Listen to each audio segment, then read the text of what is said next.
Antes de pasar al segundo round, donde cada uno de ustedes tiene 4 minutos, each of you have 4 minutes for the second round.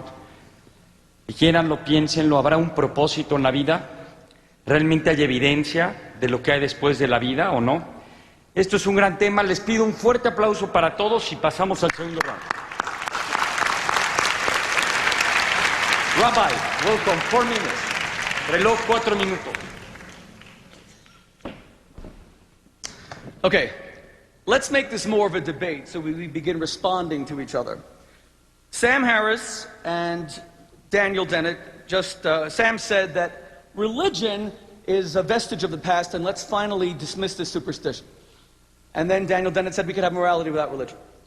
All I ask is intellectual honesty from the atheist side. Sam, if religion is superstitious and you believe it should be discarded, then you have to discard the whole thing. Why did you retain religious morality? I think you should give us a morality based on the facts of evolution.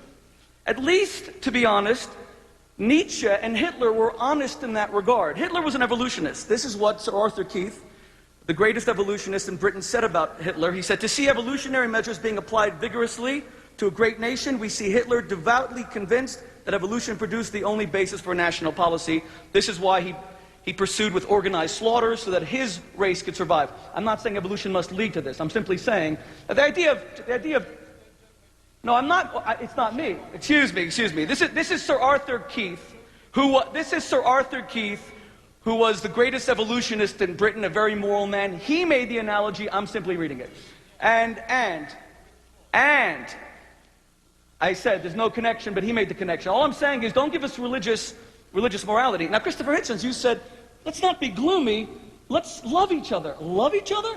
Evolution can't account for love. Love is an illusion created to ensure the propagation of the species. Love is something that you think you feel, but you really just want to ensure that your gene pool has the widest possible distribution. This is classical evolutionary doctrine. In fact, Robert Wright is one of the most honest men on this podium, because he wrote in The Moral Animal that indeed adultery is very natural. It's not natural to be monogamous. That should also follow. Where did we get this adultery thing from? We see that people don't really marry for a long time these days. As religion begins to recede, marriage does as well. All I'm saying is, let's have ethics that are based not on religion. You can't say, I'm going to dismiss religion, but I want to retain its ethical code. You have to give us ethics that actually stem from the truths that you believe. So, for example, there are honest scientists out there. I said that Watson and Crick, two of the greatest scientists of the 20th century. Watson said that we should examine children after they're born to see if they should be kept alive. That makes perfect sense. It's for the good of the species, not humanity. You don't want to have disease carriers continuing. Evolution means that if you get rid of the weaker elements, then evolutionary progression is that much better.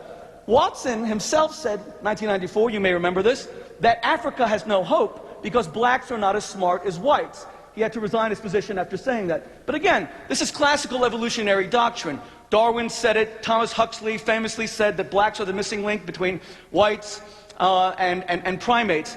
Now, I'm not saying that any evolutionist would embrace this. In fact, let me be absolutely clear that evolutionists would reject this. I know that Daniel Dennett is a very moral man. I know Sam Harris is a very moral man. And I know Christopher Hitchens is a very moral man. But their morality comes from religion. It comes from the 10 Commandments. Do not murder, do not steal, do not commit adultery. So you can't say I want to discard it and I want to keep it. And my final question to the other side is this, a point that was completely ignored.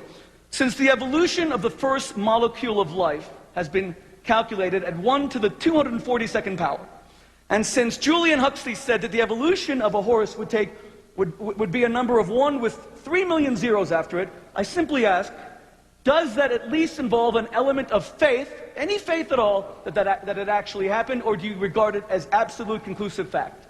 Thank you.